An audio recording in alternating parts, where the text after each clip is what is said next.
ओम श्री परमात्मने नमः। श्रीमद् भागवत गीता जी का 18वां अध्याय। उसके उपरांत अर्जुन बोले, हे महाबाहो, हे अंतर्यामिन, हे वासुदेव, मैं संन्यास और त्याग के तत्व को पृथक पृथक जानना चाहता हूँ।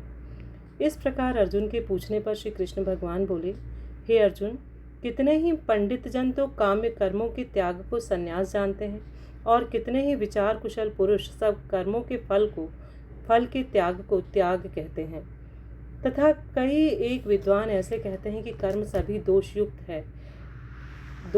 हैं इसलिए त्यागने के योग्य हैं, और दूसरे विद्वान ऐसे कहते हैं कि यज्ञ दान और तप रूप कर्म त्यागने योग्य नहीं हैं। परंतु हे अर्जुन, उस त्याग के विषय में तू मेरे निश्चय को सुन। हे पुरुष श्रेष्ठ, वह त्याग सात्विक, राजस और तामस ऐसे तीनों प्रकार का ही कहा गया है, तथा यज्ञ दान और तपरूप कर्म त्यागने के योग्य नहीं है, किंतु वह निसंदेह करना कर्तव्य है, क्योंकि यज्ञ दान और तप यह तीनों ही बुद्धिमान पुरुषों को पवित्र करने वाले हैं।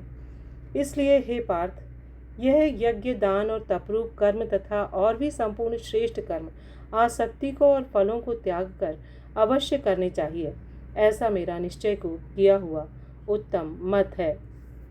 और हे अर्जुन, नियत कर्म का त्याग करना योग्य नहीं है, इसलिए मोह से उसका त्याग करना तामस त्याग कहा गया है।